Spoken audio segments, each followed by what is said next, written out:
Hello বন্ধুরা, আজকের ব্লগটি কী নিয়ে হতে চলেছে তা তোমরা ইউটিউব থাম্বনেল দেখে বুঝতে পেরেছো। তা চলো ব্লগটি শুরু করা যাক। সুন্দরবন মানেই প্রাকৃতিক সৌন্দর্য এবং নিরিবিলি জায়গা। তা চলো আমরা পুরো সুন্দরবন তোমাদেরকে ঘুরে দেখাবো। তা বন্ধুরা, তোমরা দেখতে পাচ্ছ এই যে সুরটা, সুন্দরবনের ঘন জঙ্গলের ভিতরে আসলেই তোমরা বুঝতে পারবে যে সুন্দরবনের অপরূপ দৃশ্য এবং প্রাকৃতিকময় সৌন্দর্য দিয়ে ঘেরা। এই যে ঘন জঙ্গলের মধ্যে দিয়ে বয়ে চলেছে নদী, তার মধ্যে দিয়ে বয়ে চলেছে পশু পাখির অত্যন্ত অপূর্ব সুন্দর দৃশ্য। এটা এসছে আমার মামার বাড়ি। তোমরা দেখো এই জিনিসটা, এই ঘুরে দেখো, চারদিকে নদীর চর আছে। এটা হচ্ছে রাক্ষসখালী নদীর চর।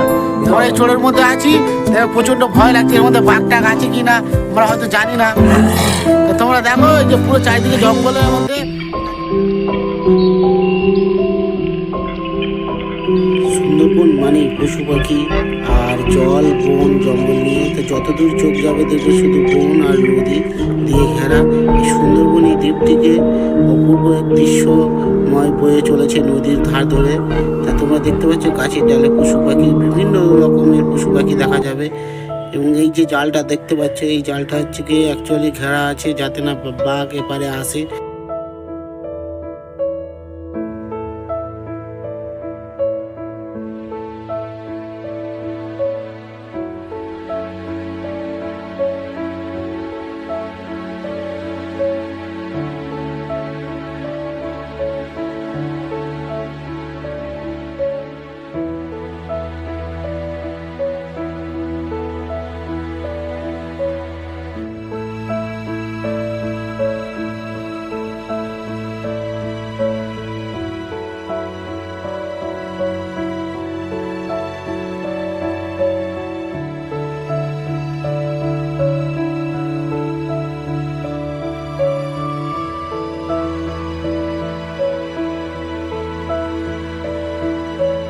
তা বন্ধুরা, তোমার কমেন্টে লোকে এটা কী কাঁকড়া বলা হয়? এটাকে লাল কাঁকড়া বলা হয়।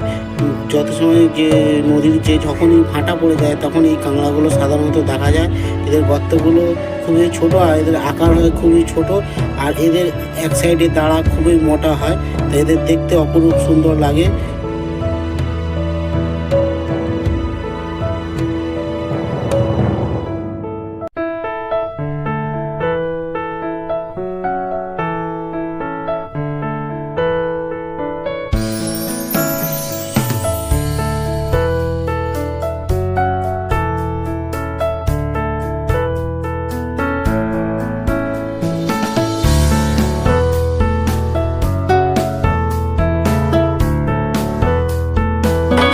ডুবলে যে ক্যাম্পের যে ওয়াচ টাওয়ারটা, সেটা পুরো মানে এই ওয়াচ টাওয়ারে উঠলে তোমরা পুরো ভিউটা দেখা পাবে। এবং এর ভিতরে আছে হরিণ চড়ছে দেখতে পাবে, এবং পুরো প্রাকৃতিকের যে সৌন্দর্যময় দৃশ্য সেটা উপভোগ করতে পারবে।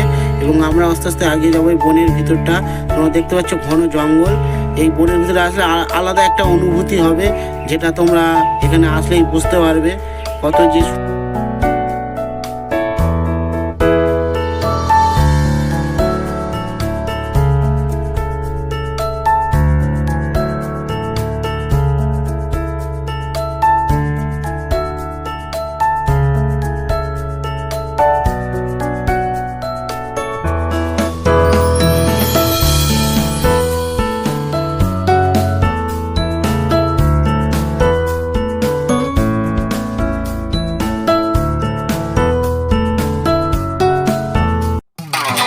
আমরা বাড়ি থেকে এখন রওনা দেবো। তা তোমরা দেখো সুন্দরবনের যে ঘন জঙ্গল সেটা তোমাদেরকে দেখাচ্ছি।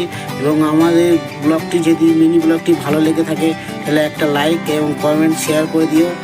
আর যদি তোমরা কেউ আসতে চাও একটু তাড়াতাড়ি এসে যে ভিতরের যে ভিউটা পুরো উপভোগ করে যাবে। এবং যেহেতু সন্ধে গড়িয়ে আসে এই কারণে আমরা চলে যাচ্ছি। আর বেশি ভিডিওতে আর বেশি কিছু বলবো না। তা ব্লগটা যদি ভালো লেগে থাকে একটা লাইক আর কমেন্ট করে দিও। আর সুন্দরবনের যে প্রাকৃতিক দৃশ্য উপভোগ করতে গেলে তোমাকে অবশ্যই আসতে হবে সুন্দরবনে।